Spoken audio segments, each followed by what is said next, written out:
తండ్రి కుమార పరిశుద్ధాత్మకు మహిమ కలుగునుగాక. ఈనాటి జీవవాక్యం. ప్రభువు భయభక్తులు చూపు వారిని రక్షించుటకు సిద్ధముగానున్నాడు. కీర్తన 85 వచనము 9.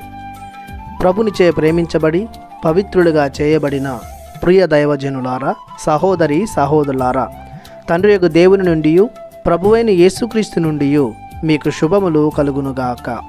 దేవుడు తన పట్ల భయభక్తులు చూపించు వారిని రక్షించాడు, రక్షిస్తున్నాడు, రక్షిస్తాడు.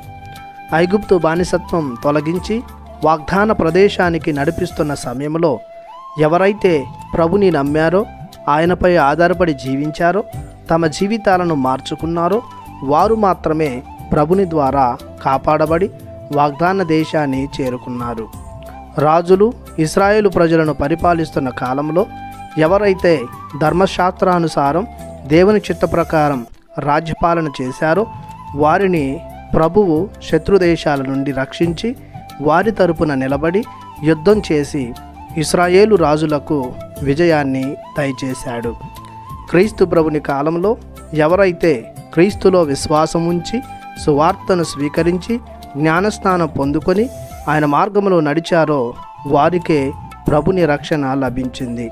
రక్షించుటకు సిద్ధముగా ఉన్న దేవుని ఎడల భయభక్తులు కనపరచటం అనగా పాత జీవితాన్ని మార్చుకొని చేసిన తప్పులకు పశ్చాత్తాపపడి ప్రభుని మన్నింపును పొందుకోవటం.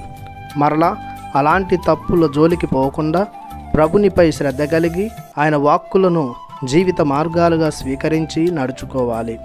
ఆయన ఆజ్ఞలను జీవిత పరమార్థంగా వేదంగా భావించాలి, జీవించాలి. ప్రభుని ఎడల ప్రత్యేక ప్రేమ, గౌరవం, మర్యాద, స్తుతి, ఆరాధన కలిగి ఉండాలి. ఇవి చేసేవారికి ప్రభుని రక్షణ తథ్యం. కావున ఈనాటి జీవవాక్యం ప్రకారం నడుచుకుంటూ భయభక్తులతో ప్రభుని ఎడల వర్తించుదాం. ప్రార్థించుదాము.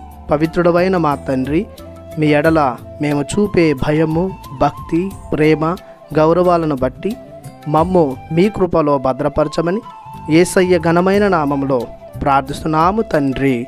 ఆమెన్. దేవుడు మిమ్ము దీవించునుగాక. ఆమెన్.